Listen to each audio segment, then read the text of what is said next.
Ce matin, on va commencer par un texte, ça va être plus simple. Dans Osée chapitre 2 et au verset 16 et 17, ça c'est dans la seconde 21. Si tu prends dans la LSG, c'est 14 et 15, mais tu vas prendre seconde 21. Donc si vous avez la Louis II, c'est versets 14 et 15, mais comme vous ne prenez pas votre Bible, c'est pas grave. Et dans la seconde 21, c'est 16 et 17. C'est comme ça vous embrouille déjà directement avant de commencer. Et ici, le peuple de Dieu, il a fait un peu n'importe quoi. Et Dieu, il a dit, c'est pas bien. Mais après, il dit, c'est pourquoi je veux la séduire, donc il parle d'Israël, et la conduire au désert. Et je parlerai à son cœur. Là, je lui donnerai ses vignes et je ferai de la vallée d'accord, la vallée du trouble, une porte d'espérance. Là, elle chantera comme à l'époque de sa jeunesse, comme le jour où elle est sortie d'Égypte. Ce matin, je vais parler du désert. Vous savez, il y a des fois dans notre vie, alors on ne va pas parler du désert physique, ici il n'y en a pas, hein, il ne fait pas assez chaud pour ça. Mais on a trop de pluie pour avoir un désert. Mais le désert spirituel. Vous savez, des fois dans notre vie, on passe par un moment, il y a un passage à vide, comme on dit. Vous voyez un peu de quoi je parle ? Tu fais toujours les bonnes choses, tu continues à faire ce que tu faisais avant, mais tout d'un coup, ça n'a plus le même impact qu'avant. Tu vois de quoi je parle ou pas ? Tu as l'impression que même tes prières, même ton temps avec Dieu, même les temps à l'église, c'est plus comme avant. Il n'y a plus cette... tu vois ? Cette désir, cette envie, c'est les méthodes que tu faisais, les choses que tu faisais avant, ça marchait très bien, et là, tout d'un coup, ça marche plus. Il n'y a personne qui... Quand c'est comme ça, qu'est-ce qu'on fait ? On s'efforce de persévérer, on s'efforce à prier, on essaie de se rebooster, on proclame, on intercède, mais c'est comme si ça marche pas bien.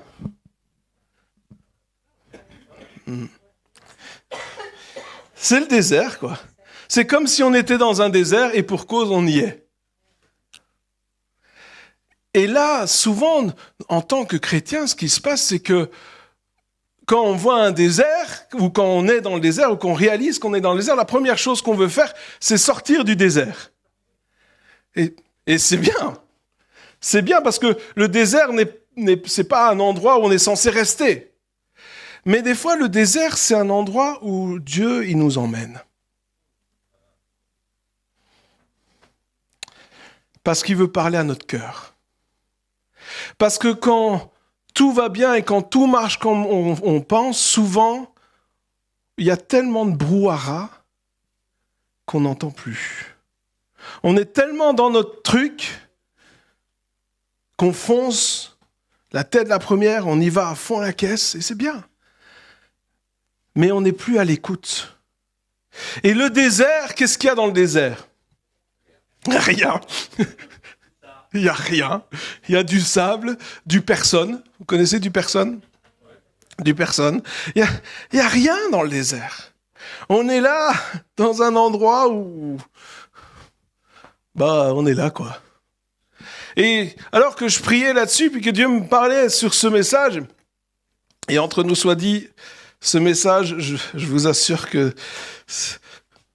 Enfin, voilà, il a coûté. Mais je pensais à Moïse.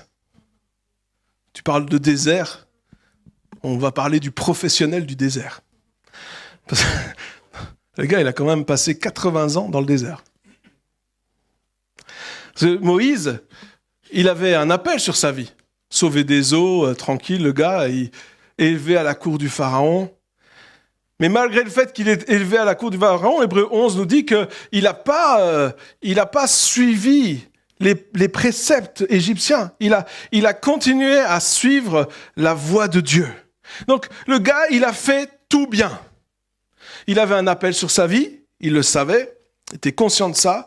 Il s'est mis à part, il s'est préservé, Il a continué à avancer. Et puis à un certain moment, quand il est arrivé à maturité, parce que chez les Juifs, on arrive à maturité à 40 ans.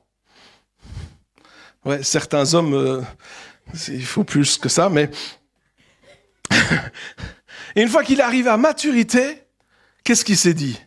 Il s'est dit, maintenant, ça y est, j'ai tout compris. L'appel de Dieu est sur moi. Je vais délivrer le peuple. Et comment est-ce que je vais délivrer le peuple d'Israël? Eh ben, je vais tabasser un garde. Alors ça, c'est une bonne idée, hein? Et il tabasse le garde, et qu'est-ce qui se passe après? Non seulement,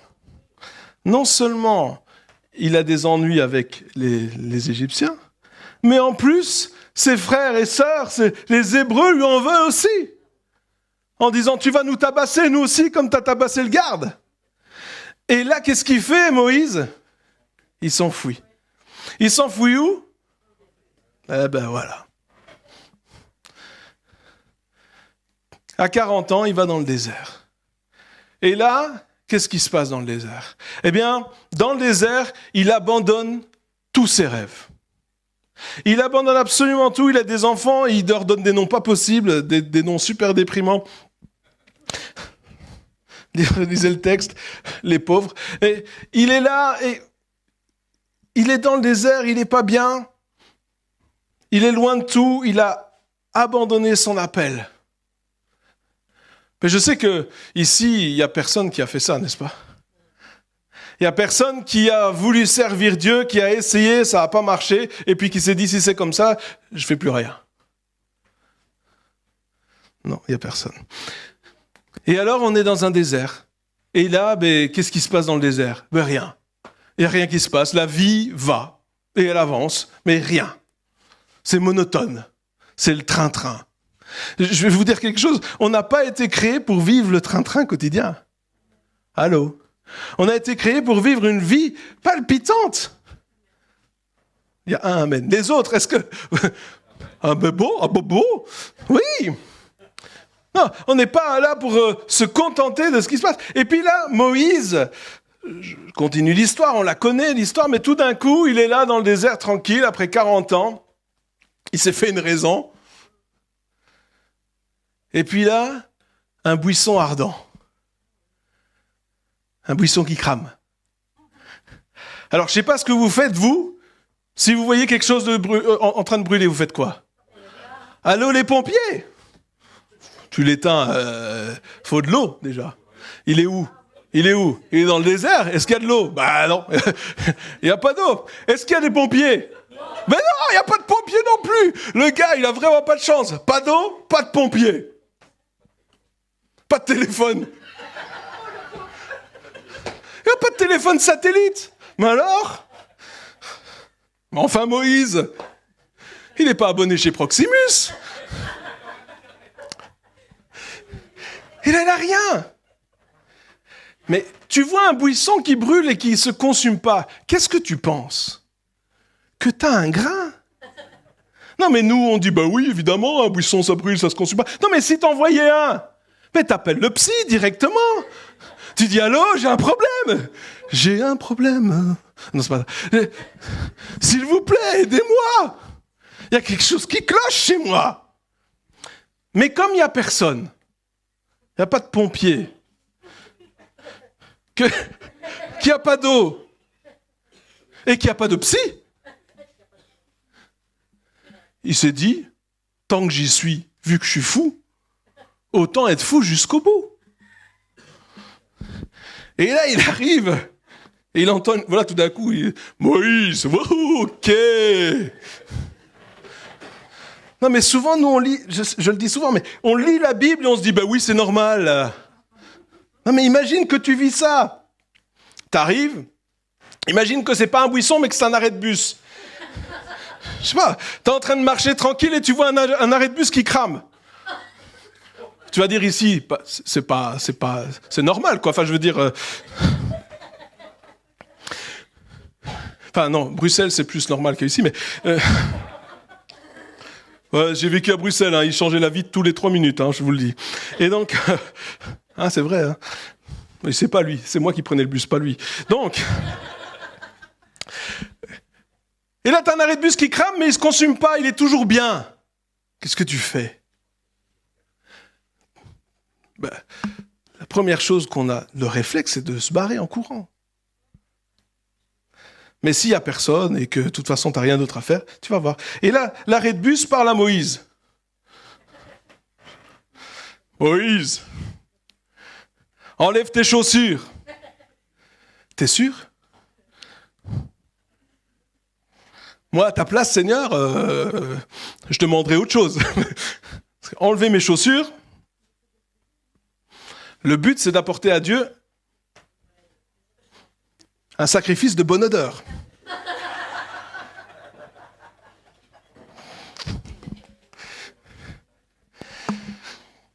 Enfin, vous avez capté? Oui.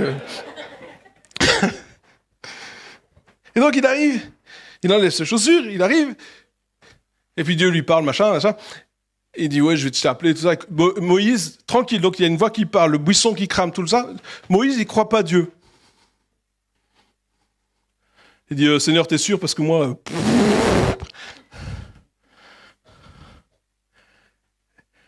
Et Dieu lui dit à un certain moment, qu'est-ce que t'as dans ta main? Un bâton.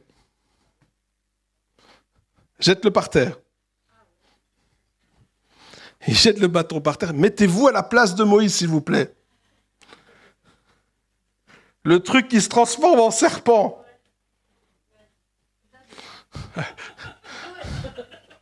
Non mais tu te barres, hein? Ah. Après, reprends-le. Oh.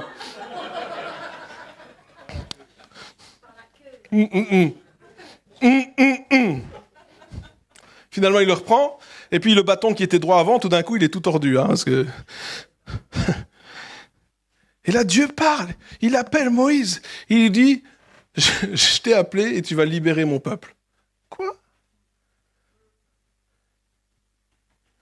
Il était dans une situation de désert total, une situation où il avait abandonné tous ses rêves, et puis il se retrouve maintenant dans une situation où il est là pour accomplir un plan extraordinaire. Mais qu'est-ce qui a changé?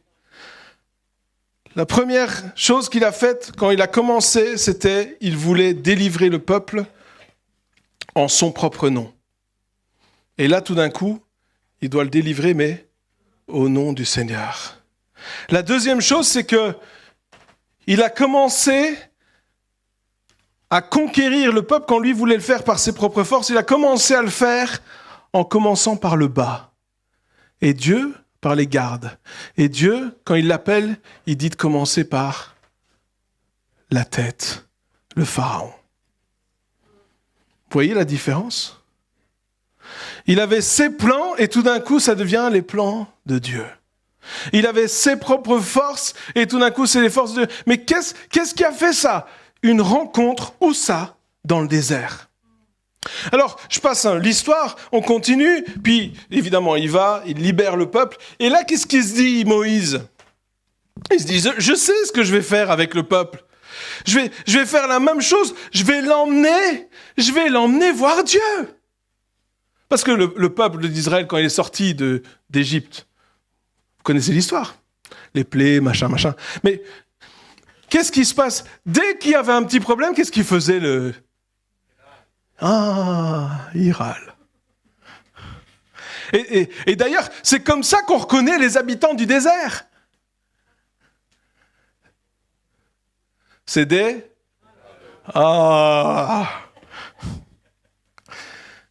comment on les appelle les habitants du désert? À Mons, c'est des montois, au désert, c'est des râleurs. Parce que plus tu passes du temps dans le désert, plus tu râles. Alors mes frères et sœurs, êtes-vous des habitants du désert? Parfois, ça m'arrive. Et lui, Moïse, il se dit, mais quand je vois la réaction du peuple, il se dit sûrement, Eux, c'est des habitants du désert. Et je sais ce qui s'est passé pour moi. Je sais ce qui a changé ma vie. Je sais ce qui a changé ma manière de voir les choses. Je sais ce qui a été un déblocage pour moi. Et donc, je vais faire la même chose avec le peuple. Et Dieu veut la même chose. Et donc, ils arrivent à la montagne, là. Et puis, Dieu, il dit, préparez-vous, vous allez monter parce que je vais vous parler. Alors, Moïse y va pour un peu préparer le chemin, tout ça. Recevoir l'étape de la loi. Pour ceux qui suivent, c'est dans Exode. Oui, c'est pas grave. Et Exode 3, Exode 7, Exode 20, enfin. Et puis, il arrive et il redescend la montagne. Et alors, la montagne, en même temps, je comprends le peuple un petit peu, parce que la montagne, il y avait des tonnerres, des éclairs, des tremblements. T'arrives près de la montagne... Ça te donne envie d'aller? Dans l'hébreu, il est dit que même Moïse, il avait peur, tellement ça... Les effets spéciaux, ça tremblait de partout. Vous imaginez? Non? Vous avez déjà vu une grosse tempête? Qu'est-ce que tu fais quand tu vois une grosse tempête? Je vais à la cave. Et si t'as pas de cave... Tant pis. J'étais en Oklahoma. En Oklahoma, il y a des tornades. Ah, c'est super. Qu'est-ce que tu fais quand il y a une tornade? Tu sors pas. Tu vas pas vers la tornade. Tu fais quoi? Tu vas à l'abri. Il y a des abris anti-tornades, des sous-sols exprès. C'est là que tu vas. Mais tu vas pas vers la tempête. T'as peur. Et c'est pour ça. Qu'est-ce que je suis en train de dire ici? Je suis en train de dire que lorsqu'on est dans le désert et qu'il y a une rencontre comme ça qui s'offre à nous, souvent, cette rencontre, de premier abord, elle fait peur. Le buisson ardent, la montagne avec les éclairs, les tonnerres, etc., ça fait peur. Ça te dit, ah, mais est-ce que je vais vraiment y aller? Est-ce que je vais vraiment rentrer dans cette dimension? Est-ce que je vais vivre? Qu'est-ce qui va se passer si j'y vais? Et là, Moïse, il a été parce qu'il avait l'habitude avec le buisson ardent, puis il s'est dit, ouais, de toute façon, je suis toujours vivant. Mais quand le peuple, il a vu ça, qu'est-ce qu'il a dit à Moïse? Le peuple, il a dit à Moïse, écoute, toi, tu vas, tu prends tout ce que tu veux, t'écoutes et tu prends des notes. Et nous, on va faire ce que tu dis. Ça, c'est ce que le peuple a dit à Moïse. Moïse, il a dit OK, il est allé. Et le temps qu'il retourne la deuxième fois, qu'est-ce qui s'est passé? Le peuple, il avait fait un veau d'or. Oui, pourquoi? Parce que quand tu es dans le désert, si tu ne vas pas rencontrer Dieu, il y aura quelque chose qui va le remplacer. Quand tu es dans le désert, si tu ne vas pas rencontrer Dieu, il y aura quelque chose dans ta vie qui va le remplacer. Et c'est ce qui s'est passé avec le peuple. Il a dit à Moïse, toi tu vas, mais nous on ne va pas. Mais heureusement, aujourd'hui, c'est intéressant parce que cette histoire, je la continue, mais dans le Nouveau Testament. Et dans un livre que vous avez lu cette semaine, normalement, dans Hébreux chapitre 12, verset 22, il parle justement de ça. Il parle du fait que le peuple, il n'a pas voulu s'approcher et il s'est approché de la montagne, mais il n'a pas voulu aller plus loin. Mais dans Hébreux, il est dit, au contraire, vous, ça c'est nous, d'accord? Nous. Donc il parle de cette histoire. Il dit, vous vous êtes approchés. Vous n'êtes pas approchés d'une montagne, mais vous vous êtes approchés du mont Sion. Et dans une autre version, il dit d'un autre royaume. Vous êtes approchés d'un autre royaume, de la cité du Dieu vivant. La Jérusalem céleste. Wow. Non, bon, ok. C'est intéressant parce qu'il dit, vous vous êtes approchés. Il n'a pas dit, un jour, quand vous mourrez, vous vous approcherez. Il dit, vous vous êtes approchés. Nous sommes approchés. Est-ce que vous vous êtes approchés? Et il est dit, vous vous êtes approchés de la Jérusalem céleste. Waouh! Est-ce que tu as vu la Jérusalem céleste déjà?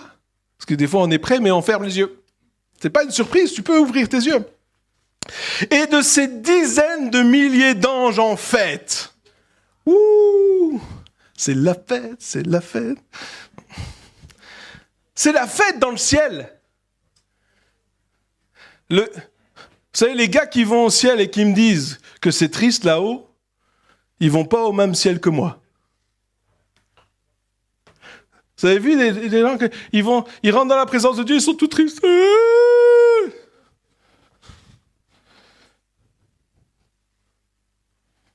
me regardez pas comme ça, hein. Non mais, ah bon? Comment ça? De quoi tu parles? Non mais, la présence de Dieu, c'est la fête! Vous savez, c'est pas le seul texte qui en parle, mais à chaque fois qu'il parle de la présence de Dieu, il parle de la fête qu'il y a au ciel, le festin. Moi, je participe au festin. Ça se voit, merci. C'est mon père qui m'a tout appris. Et donc, tu vois? Il assume. Et donc, vous vous approchez des dizaines de milliers d'anges en fête. Wouh! Non mais des fois, j'ai l'impression, quand je vais dans certains endroits, que le ciel, c'est un immense enterrement.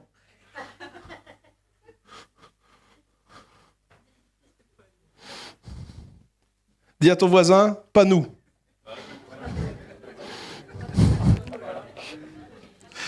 Désolé. Il dit, vous vous êtes approchés de l'assemblée des premiers-nés inscrits dans le ciel.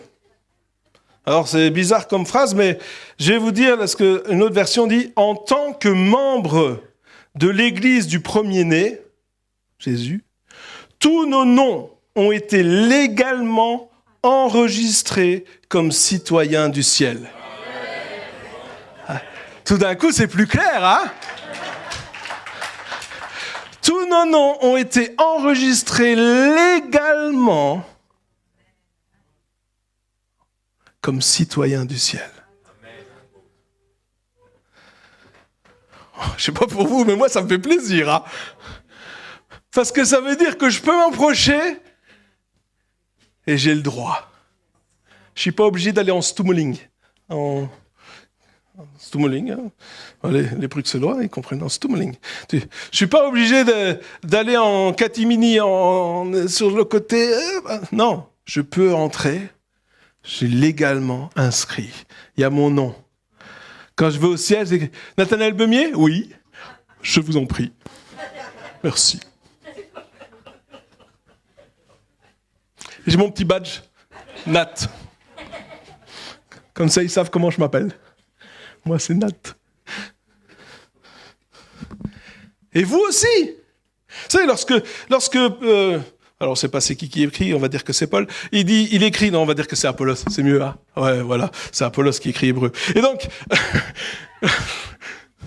c'est suspecté, donc voilà.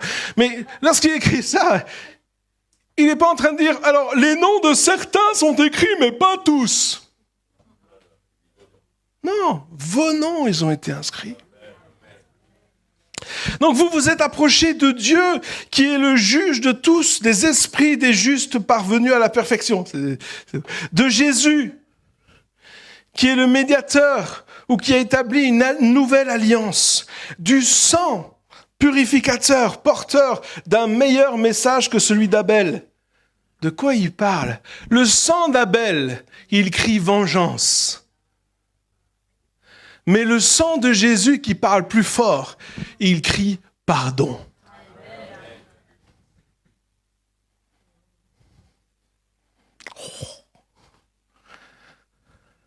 Le sang d'Abel, il dit, il faut absolument être super juste pour pouvoir rentrer. Et le sang de Jésus dit, j'ai pardonné. Vous êtes pardonnés. Et vous pouvez rentrer. Le sang crie plus fort. Et là, tu peux monter. Et donc, c'est pour ça qu'il dit, tu t'approches pas juste d'une montagne. T'as pas besoin d'aller jusqu'en Israël pour voir ou jusqu'au mont Sion, au Sinaï ou peu importe. Tu n'as pas besoin. Tu peux t'approcher tu t'es déjà approché. Et souvent, on ne le réalise pas. Et là, donc tout d'un coup, on est dans la même situation que le peuple. On arrive et on est proche. Mais qu'est-ce qu'on fait après? Tu es là dans le désert. Ce qui est extraordinaire, c'est que même dans le désert, tu peux t'approcher de Dieu. Allô? Il n'y a peut-être plus rien qui fonctionne. Il n'y a peut-être plus rien qui va dans ta vie, mais tu peux encore t'approcher de Dieu. Eh bien, la deuxième chose à faire, la suite du chapitre 12 d'Hébreux, verset 25, il dit « Faites attention !» Ah, attention! Qu'est-ce que je dois faire? Ne refusez pas d'écouter celui qui parle. Une autre version dit « Le Dieu qui a parlé sur terre depuis le Sinaï est le même Dieu qui parle maintenant du ciel. » Ne refuse pas d'écouter celui qui parle. Et là, il y a quand même une attention. Parce que Dieu, il nous parle. Et vous savez, lorsqu'on est dans le désert, eh bien, c'est pas la même chose que quand tout va bien. Lorsqu'on est dans le désert et qu'on est vraiment désespéré, on est prêt à écouter. N'est-ce pas? Quand tout va bien, tu fais comme tu veux, mais là, tu es prêt à écouter. Et je reviens encore à l'histoire de Moïse lorsqu'il s'est approché. Vous relirez le texte, si vous voulez, dans Exode. Je pense que c'est au chapitre 3, mais lorsqu'il s'est approché, c'est intéressant parce que toutes les réponses de Moïse, elles étaient mauvaises. La réaction de Moïse par rapport à ce que Dieu lui dit, c'est un sale gamin, quoi. Moi, tu me parles comme ça. Relisez le texte. Il n'a pas bien réagi, Moïse. Mais il a écouté. Vous savez, des fois, on pense que quand on va voir Dieu, quand on va dans la présence de Dieu, quand on va écouter Dieu, il faut toujours qu'on réagisse bien. Mais Jésus, il a dit dans une des paraboles, il a dit, il y a deux fils qui reçoivent les instructions du Père. Le premier, il dit, je vais le faire et il ne le fait pas. Et le deuxième, il dit, je ne le ferai pas et il le fait. Qui a bien réagi? Le deuxième. Parce qu'il n'a pas juste parlé, il l'a fait. Il a peut-être mal répondu, mais il a obéi.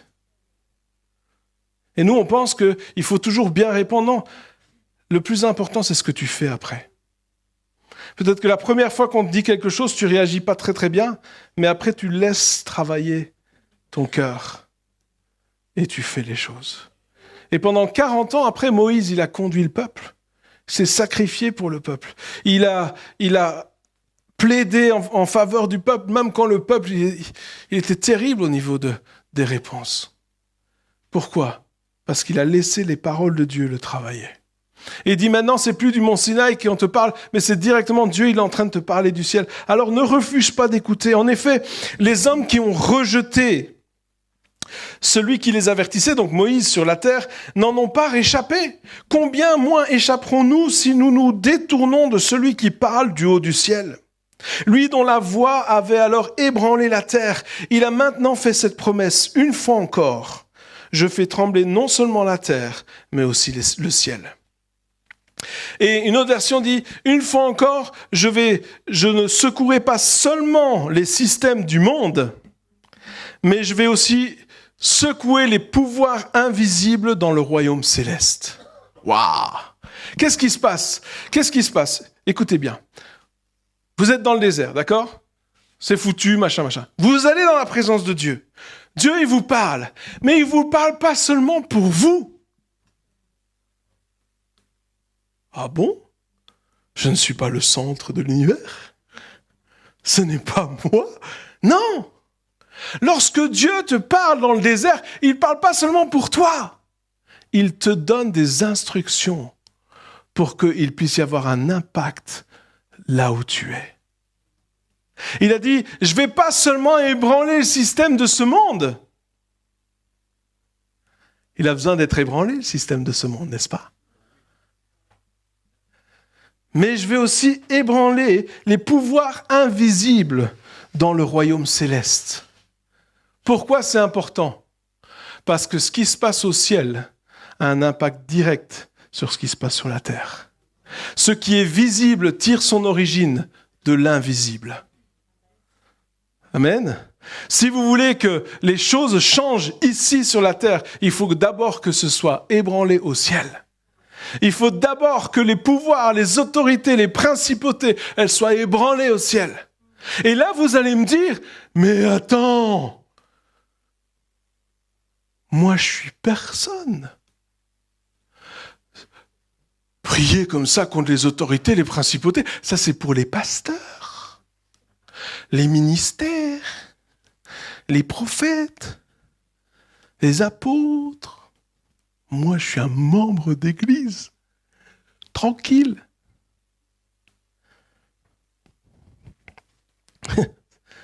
Moïse, c'est ce qu'il pensait aussi. Hein. Il a dit, moi, je suis plus personne. Et aujourd'hui, c'est ce que beaucoup de chrétiens y pensent. Attends, ce genre d'autorité-là, non. Moi, je veux bien m'attaquer aux petits démons, là. Tu sais, ceux qui donnent la migraine. Les petits démons.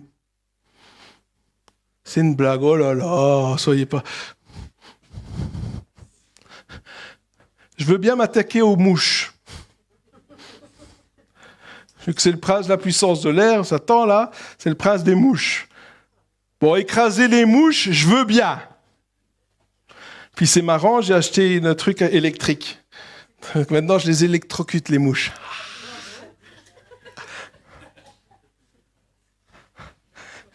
C'est marrant. Me regardez pas comme... Oh là là! Vous n'avez pas de sens de l'humour, hein? Donc vous préférez l'écraser, la pauvre. C'est mieux de la... Non? Donc on se dit, moi je peux m'attaquer aux mouches, ça je peux faire. Mais aux puissances, aux principautés, aux autorités... Ah mais non. Est-ce que tu n'as jamais entendu parler du contre-coup? Si tu t'attaques à ces puissances et ces autorités, elles vont pas être contentes. Ouais, ben c'est un peu le but quand même. Oui, mais du coup, elles vont s'en prendre à toi. Oui, c'est vrai. Elles vont vouloir s'en prendre à toi. Mais si vous lisez l'histoire de Moïse, vous auriez été à la place du Pharaon. La solution la plus simple, c'était quand même de tuer Moïse. C'est vrai, non? Le gars, c'est un fauteur de troubles. Il vient, il nous embête. Il a juste Aaron avec lui, ils sont deux. Nous, on est tout plein. Mais qu'est-ce qu'on fait? Hop, on le tue, terminé, on n'en parle plus. Au chapitre 4 de Exode, c'est terminé. L'histoire finie. The end. Non, c'est pas ça qui s'est passé, n'est-ce pas? Il n'a pas pu le faire. Il n'a pas réussi à le faire. Alors il a voulu, il a menacé, il a parlé. Mais Moïse était toujours vivant après. Pourquoi? Parce qu'il n'est pas venu en son propre nom, il est venu au nom du Seigneur. Il n'a pas fait sa propre volonté, il a fait la volonté de Dieu. Et qu'est-ce que je suis en train de dire? Une fois que Dieu il te donne un plan, qu'il te donne des choses à faire, qu'il te révèle des choses, et que tu agis non selon tes propres plans, mais selon ce que lui il veut, alors à ce moment-là, il n'y a rien qui peut t'arrêter. Ni les puissances, ni les principautés, ni les autorités, ni rien, ni les dominations, ils ne peuvent pas. Ils veulent le faire. Ah oui, ça, ils ont envie de... Alors là, ils ont envie de nous détruire. Moi, je ne vous dis pas le nombre de fois où on frôle la mort. C'est impressionnant. Je ne sais pas comment ça se passe, mais beaucoup de fois. Ils veulent, alors ils ont envie. Mais ça ne marche pas. L'autre jour, j'étais avec Sam Matthews. J'étais allé chercher à l'aéroport à Paris. Puis on revient ici et on arrive sur le ring. Et puis là, tout d'un coup, il y a une voiture qui se rabat. Une autre devant qui freine à mort tout d'un coup. Et moi, je freine. forcément. Mais en freinant, je me dis, ça va pas le faire. Je suis trop près, je vais trop vite, enfin l'autre a freiné trop vite aussi. Je suis dedans. Et la voiture, vous croirez ou pas, elle s'est soulevée de l'arrière. Et la voiture qui était derrière, qui elle non plus n'avait pas assez de temps pour freiner, nous a pas touchés. Et moi, j'ai pas touché la voiture devant, la voiture s'est soulevée et elle s'est remise. Comment ? Alors ça Mathieu, il m'a dit, « Oh, tu conduis bien !»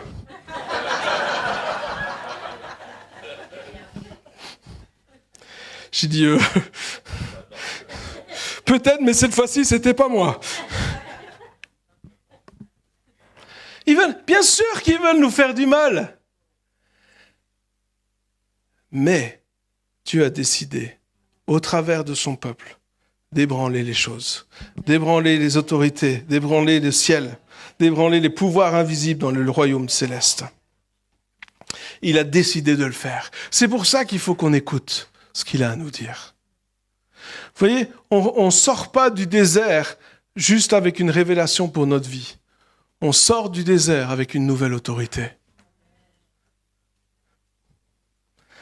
Et la dernière chose, on continue en verset 28 de Hébreux 12.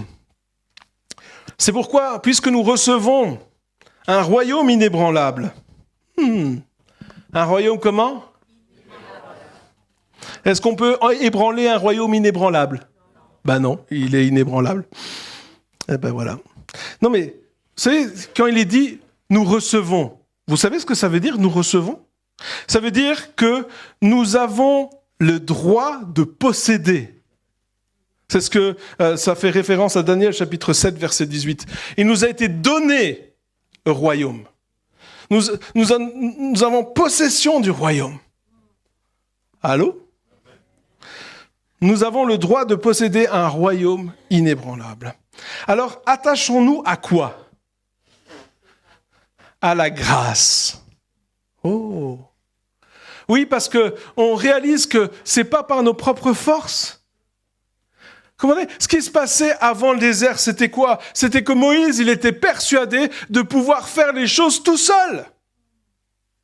Et en sortant du désert, il s'est dit, je vais pas faire les choses tout seul. Je peux pas les faire par mes propres forces. J'ai réalisé, quand je me suis retrouvé devant Dieu, j'ai réalisé quoi ? Qu'est-ce qu'il a réalisé, Moïse, quand il s'est retrouvé devant Dieu ? Qu'il n'était pas capable, qu'il n'avait pas la foi et qu'il disait que des mauvaises réponses. Et puis tout d'un coup, il savait plus parler. Je bégaye.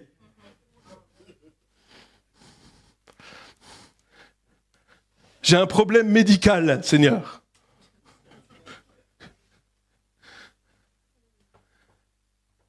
Qu'est-ce qu'il a réalisé, Moïse ? Que si les choses allaient se faire, ce ne serait pas par ses propres forces, mais par la grâce de Dieu. Qu'il n'allait pas pouvoir en tirer la gloire, mais qu'il devait donner toute la gloire à Dieu. Alors, attachons-nous à la grâce. Ne t'attache pas à tes mérites. Ne t'attache pas à tes connaissances. Ne t'attache pas même aux paroles prophétiques que tu as reçues. Même à ça, ne t'attache pas.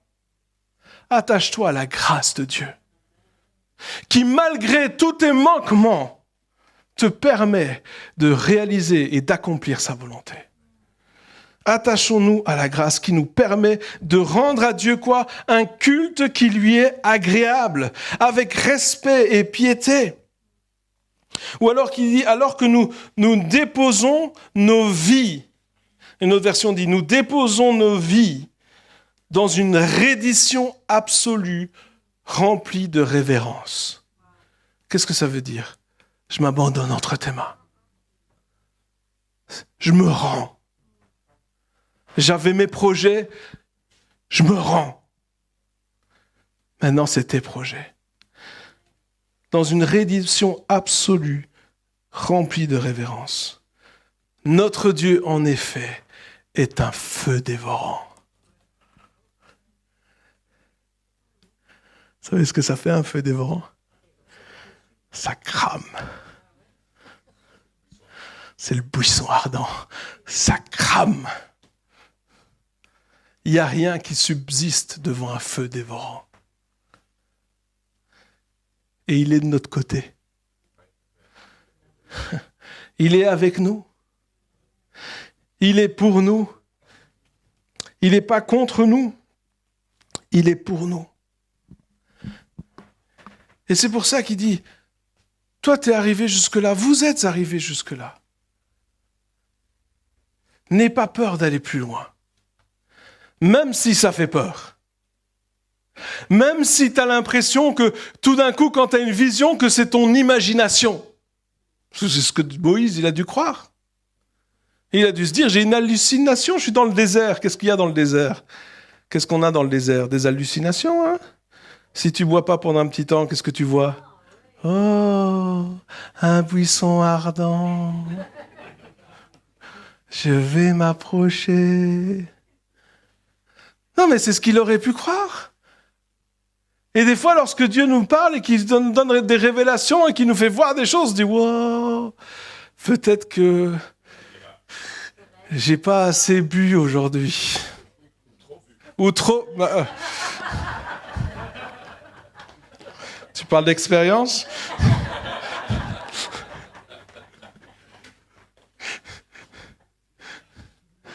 Peut-être que je me suis cogné la tête en dormant. Mes parents, ils m'ont bercé trop près de... Okay. Un accident de poussette. Ouais. De table allongée, ça c'est la réalité, n'est-ce pas? Il y a des histoires inventées, puis des histoires vraies, hein? L'une couvrant l'autre. Mais ça explique beaucoup de choses.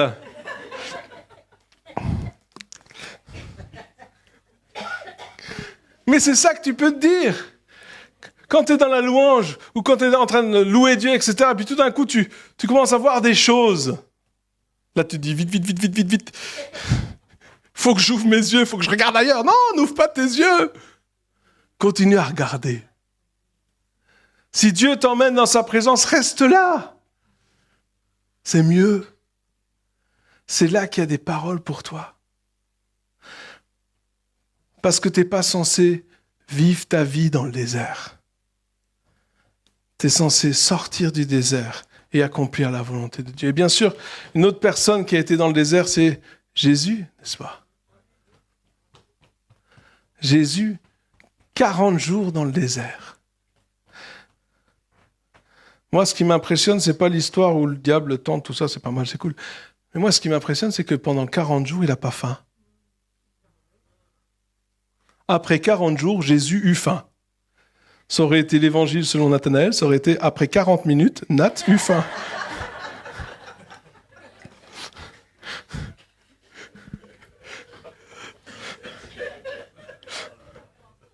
Et encore 40 secondes. Il y a quelqu'un qui va être privé de télé.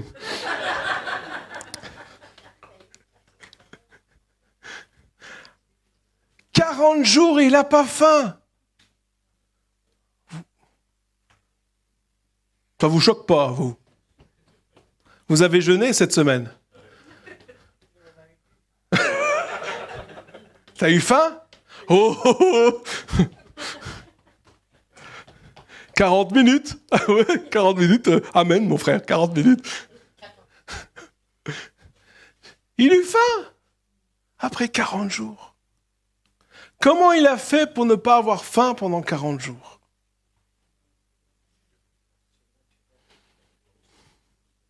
Il a festoyé dans la présence de Dieu. Parce que vu que c'est la fête au ciel, qu'est-ce qu'il y a dans la fête? Il y a des banquets. Ouais. Encore avec le vin, mais vous pensez qu'à ça ici. Le vin nouveau, bien sûr, bien sûr. On va vite spiritualiser les choses.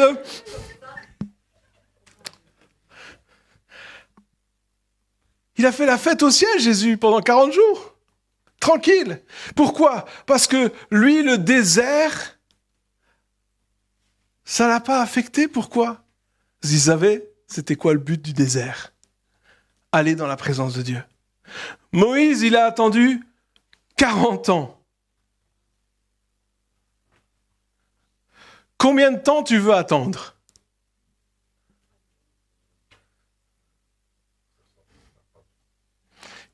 Non mais sérieusement, pourquoi est-ce que je prêche ce message ce matin, à votre avis ? Parce qu'il y en a d'entre vous qui êtes dans le désert. Dieu ne m'a pas donné le message pour le fun. Hein. Il m'a donné ce message parce qu'il y en a qui sont concernés ici. Et il y en a qui ont besoin d'entendre ce que Dieu veut dire au travers de moi.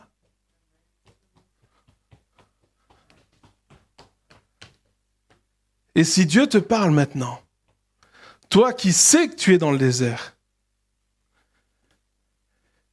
qu'est-ce que tu vas faire ? Est-ce que tu vas continuer comme ça ? Est-ce que tu t'es habitué à ton désert et que tu te dis finalement, je peux finir ma vie comme ça ? Ou est-ce que tu réalises que ce n'est pas le plan de Dieu pour toi ? Que bien sûr, il t'a amené au désert. Peut-être que même c'est lui qui t'a amené au désert. Mais il t'a amené pourquoi ? Pour parler à ton cœur. Il t'a amené au désert pour parler à ton cœur. Parce qu'il veut ton attention. Parce que tu ne l'écoutes pas ou sinon. Il veut parler à ton cœur. Et qu'est-ce qu'il veut faire ? On l'a lu tout au début. Qu'est-ce qu'il veut faire avec ta vie ? Il veut te parler à ton cœur et ensuite, il veut te donner les vignes. Et il veut faire de ta vallée d'accord, donc la vallée du trouble, là où tu es en train d'être troublé pour l'instant, il veut transformer cette vallée-là en une porte d'espérance. Il veut changer le désespoir en espoir.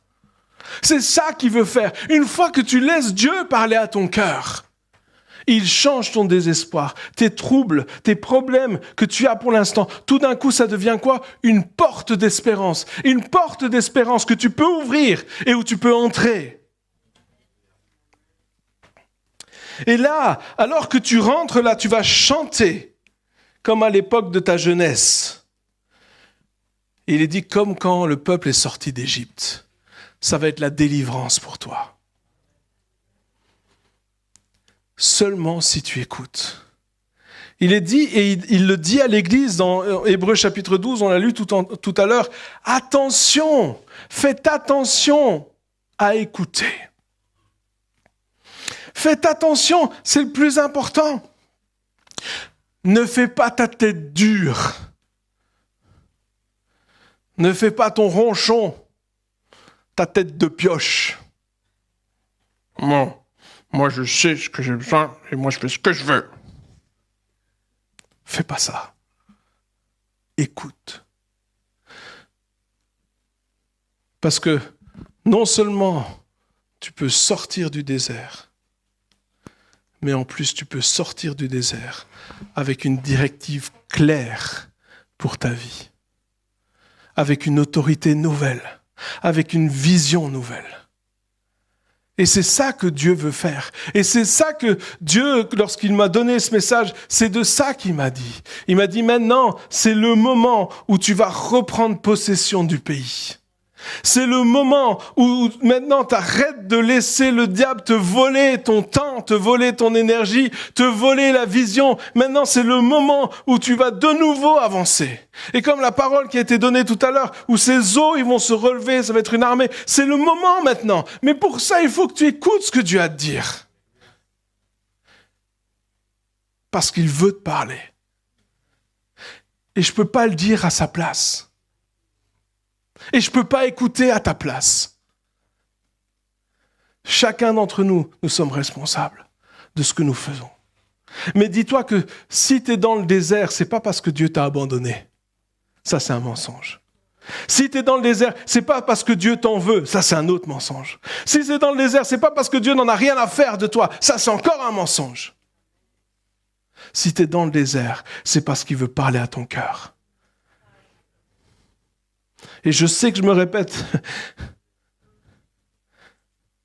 mais si seulement tu pouvais écouter. Si seulement tu peux écouter.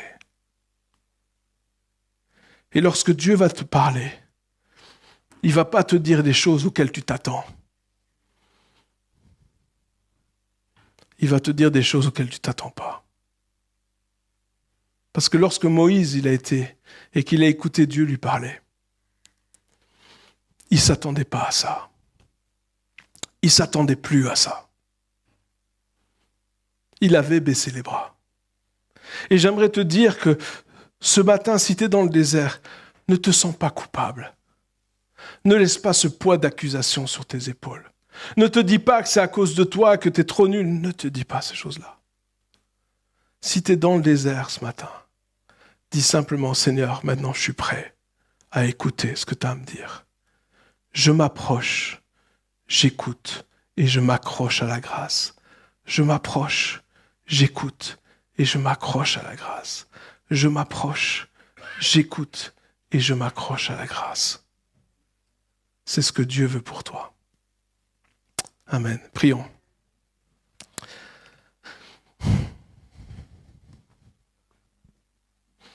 Je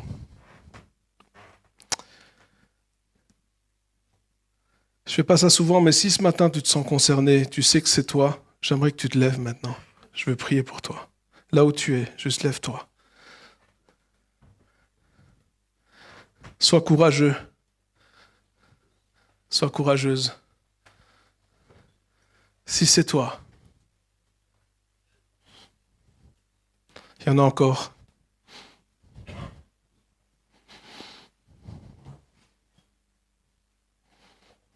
Il y en a encore.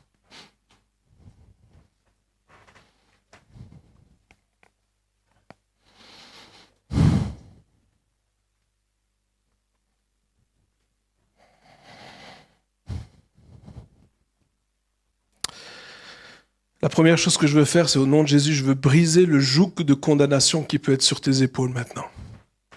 Ces accusations constantes de l'ennemi, ces mensonges constants qui sont là. Je les brise maintenant au nom de Jésus-Christ.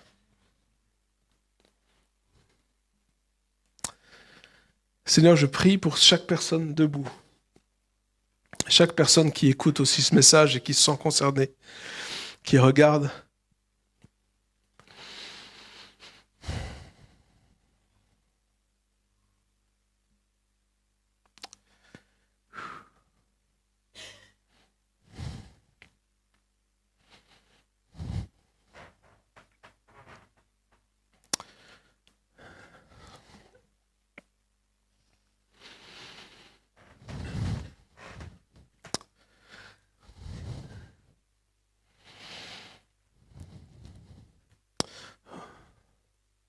Au nom de Jésus maintenant.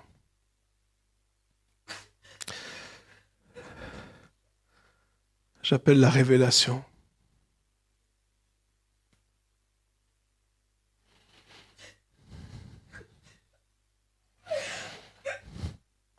J'appelle la délivrance.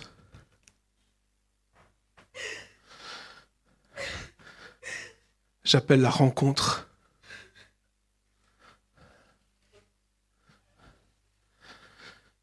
Toi qui es debout, ton cœur est ouvert maintenant.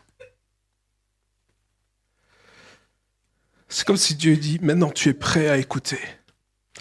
Maintenant tu es prêt, tu es mûr. Tu es prêt, tu es prête. Je vais te parler maintenant. Je suis ton Dieu. Je t'ai appelé, je t'ai choisi. Et j'ai des projets merveilleux pour toi. Je t'ai établi, je t'ai donné l'autorité. Et je t'ai donné la grâce de pouvoir avancer.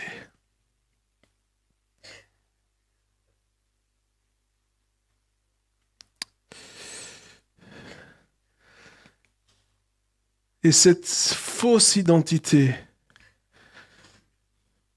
qui a été donnée à certains d'entre nous ce matin, cette fausse identité de moins que rien, je la brise maintenant au nom de Jésus.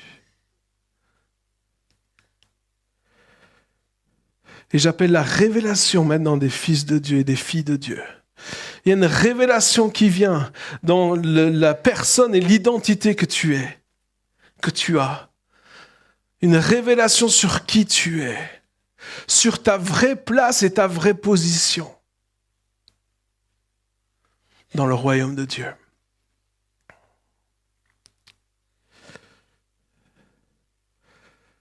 Seigneur, je prie maintenant que ton peuple, ce peuple que tu as choisi, ce peuple que tu as appelé, puisse avancer avec assurance dans ta présence et puis de ta présence, avec ton autorité, avec ton appel, au nom du Seigneur, pas à leur propre nom, mais au nom du Seigneur. Et Dieu te donne et vous donne, alors il vous a déjà donné, mais c'est comme s'il révèle à nouveau, il te donne des armes, des capacités bien précises qui vont avoir un impact dans le monde où tu es. Tu n'es pas là juste pour survivre et pour subir. Tu es là pour conquérir. Et cette année, c'est le moment où tu vas reconquérir le pays. Tu vas reconquérir non seulement ce que le diable t'a volé, mais des nouveaux territoires que Dieu te donne. Et en tant qu'Église, il est temps maintenant de reconquérir ce pays. Il est temps de reconquérir cette ville, cette région. C'est cette année, c'est maintenant. Pas avec ta force, mais avec la force que Dieu te donne. Pas avec ton autorité, mais avec l'autorité que Dieu te donne. Pas avec tes révélations, tes connaissances, mais avec la révélation que Dieu te donne. Avec la force de Dieu, tu vas pouvoir avancer. Et Seigneur, j'appelle maintenant cette liberté au nom de Jésus. Cette liberté maintenant au nom de Jésus. Et je prie pour que cette porte de l'espérance maintenant soit révélée, qu'elle s'ouvre maintenant devant chaque personne ici. Au nom de Jésus, afin que chacun puisse entrer dans cette porte et passer par cette porte pour aller là où toi tu les appelles et là où toi tu les conduis. Au nom de Jésus. Amen.